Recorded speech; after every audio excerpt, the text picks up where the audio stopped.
Hello and welcome. If, like me, you enjoy radio control model making, then I'm sure you've heard about 3D printing. You may even have heard about this particular 3D printer which is sitting behind me. It's a Bambu Lab P1S. It has a reputation for being very easy to use, fast, and for producing high quality prints.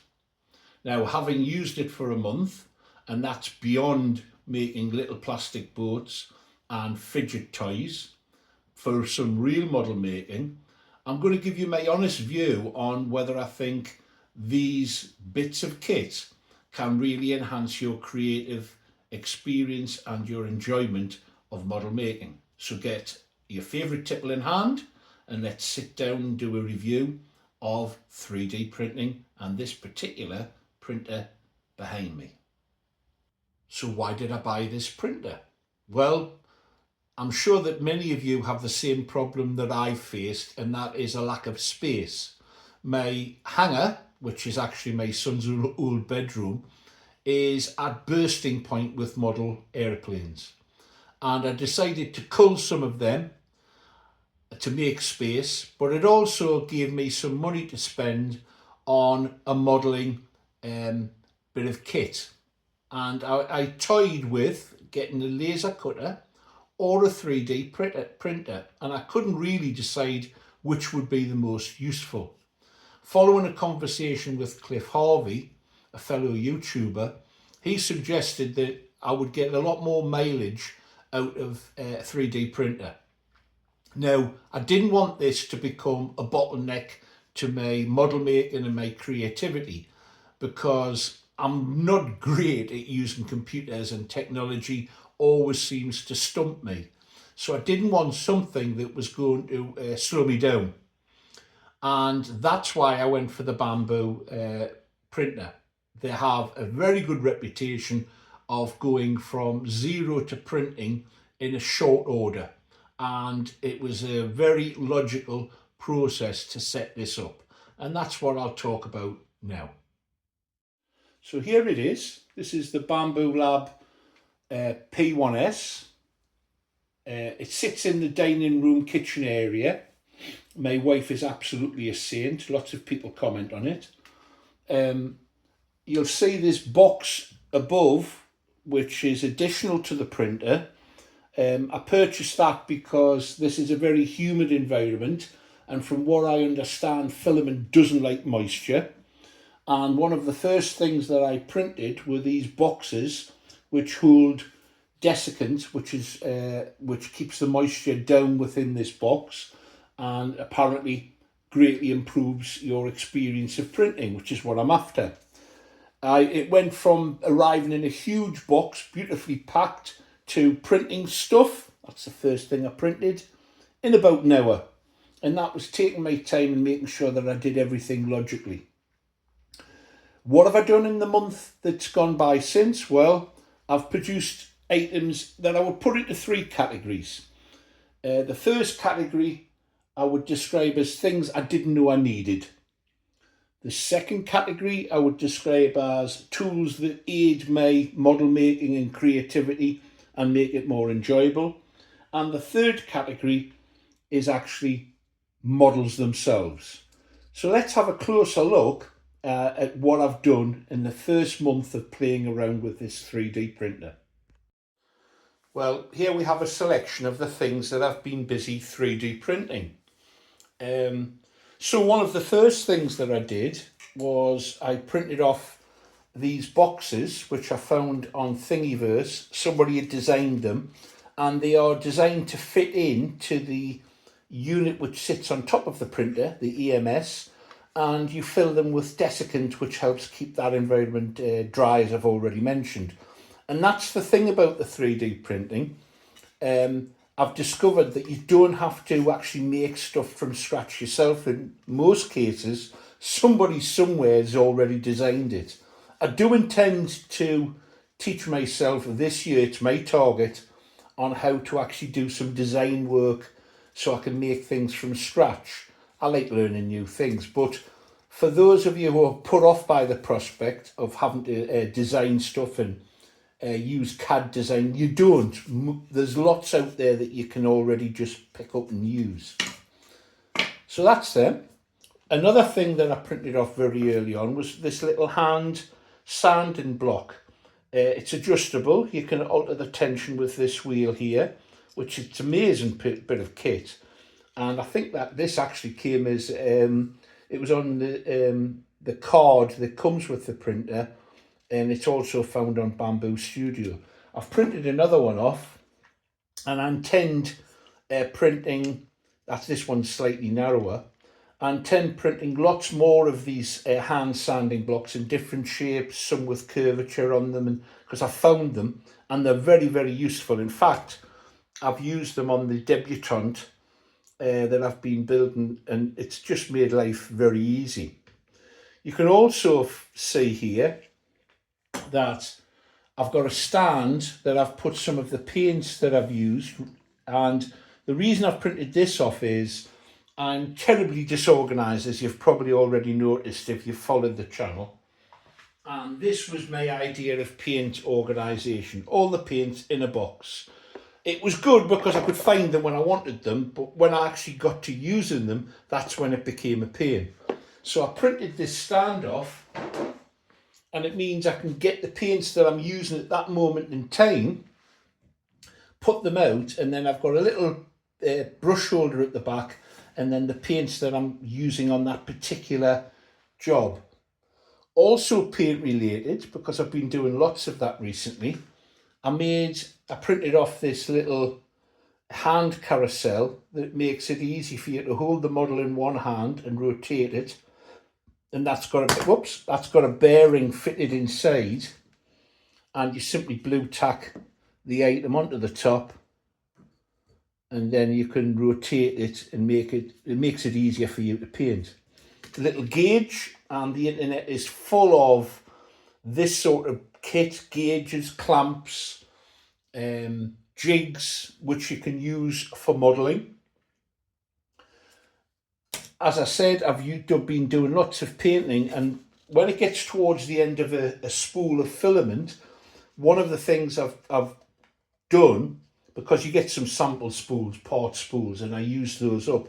But when it's getting down to the dregs of the spool, I printed off some of these little paint dishes, which use virtually no filament at all, but it's making use of what's left. And also these little mixing cups, which I've used to put glue in and paint in and thin down paint. Really useful. Here's another example of a paint related item, which I've actually printed off for my son. It's a holder for this particular brand of paint, but one of the irritating things, apparently he said, is that when you flip the lid up, it's got a habit of just not staying open. So what you do, you simply flick it round the back of the stand, and that holds the lid in the open position. And it's got quite a bit of weight to the bottom of this.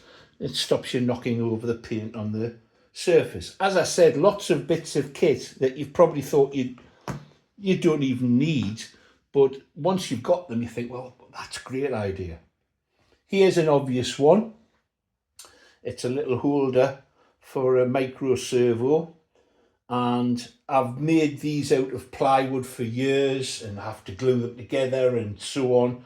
But you can see that this has been 3D printed, and they come in all variety of sizes. If you hunt around, you can find the one that works for your application. I didn't need this for a particular job. I just wanted to try it to see how close a fit it was. And the answer is, it's a very close fit. In fact, it's excellent. So there are lots of those sort of things. This particular bit, I've used loads. It's a phone holder. And when you're browsing on the phone, rather than holding it, I've just printed that off. You know, I did say things that you didn't think you needed, but once you've got them, you find them really useful. Well, finally, on this bit, let's have a look at some of the modelling things that I've actually done. Well, there's an obvious one. That's a 3D printed pilot, which was printed off to replace this monstrosity. Now, I know people have got quite a bit of affection for this chap. It's one of the designs that come with flare models, but he's grossly out of scale. And I thought, no, I can't live with him.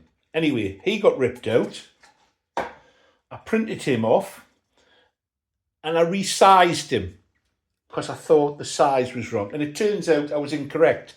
So this is a figure that's not quite the right size, but you can see the quality is really good. Somebody's designed this, not me, and they have produced a really nice figure. Same thing with this. This chap, turns out he's the wrong scale. But this is something I learned to do on the Bambu Lab studio. You can scale the figures up and make them the correct size. This one's incorrect, but you can see the quality of the print. A lot of work's gone into designing this and modelling this. It's not my work. All I was doing was fiddling around with the print size and painting it. So obviously figures, engines, bits and pieces. I came across this little piece purely by accident. It's an anemometer of types that are found on the tiger moths and were attached to the strut, and a chap had produced one at 1/4 scale, and I just altered the scale to make it 1/6, and that's going to go on the Tony Ray tiger moth when the weather picks up and I can get some painting done. That's going to be a little bit of finish bling to add to one of the struts. This is basically somebody else's work. This is Cliff Harvey's work at producing the fuel tank corrugation, and he generously put that onto Thingiverse, and it's available to print off. I still need to add the bits at the side. I've got the sheets printed off ready. It just needs painting up and spraying. It makes a big difference to the quality of the finished product. You have to do a little bit of experimentation in bending it round and forcing it round.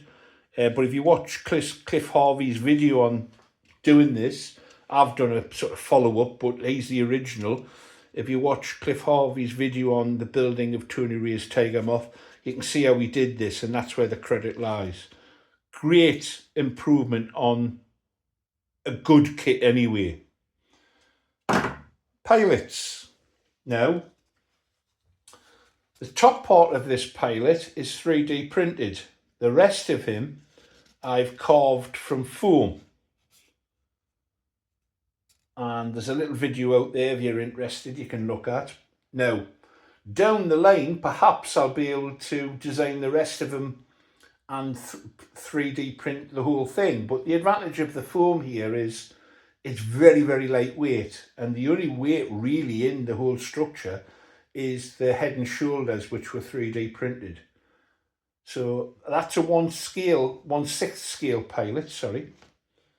And this one is a 1/4 scale pilot that goes in the DR1 that I'm currently refurbishing.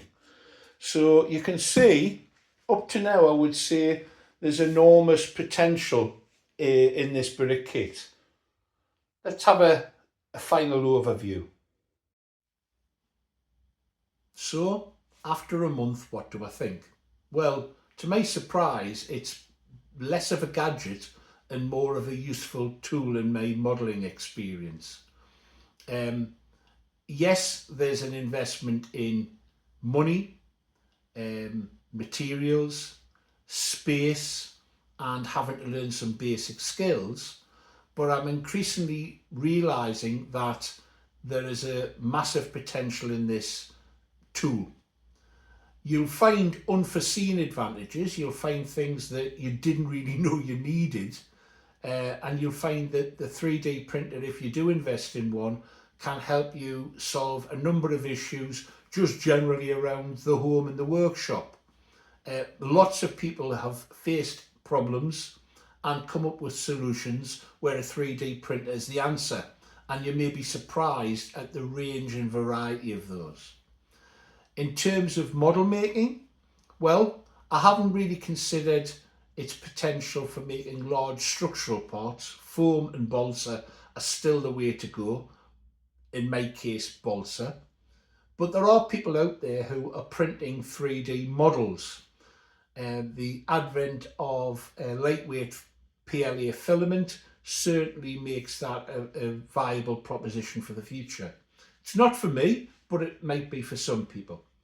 In terms of producing tools that might help your modelling, definitely.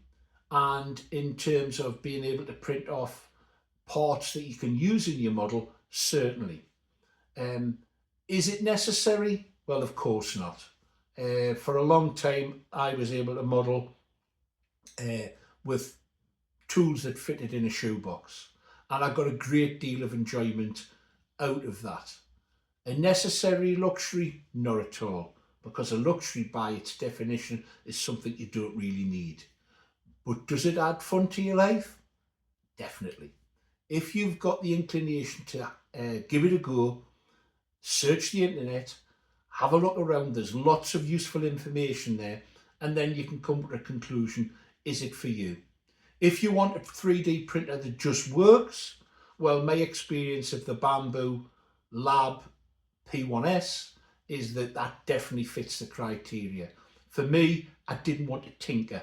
Some people get a kick out of that, and if that's what you're into, perhaps the Bambu products aren't the way to go. But creativity is about experimentation, and this allows me to experiment and try new things, and that's what it's all about for me. I hope you found this useful. If you have, please give it a thumbs up. Why not subscribe? You'll see lots of traditional modelling, and increasingly I'll be using this printer to demonstrate what you can do, but I'll also try and show how you can do things without it, because that's what I've had to do up until this point. Take care, and let's be creative.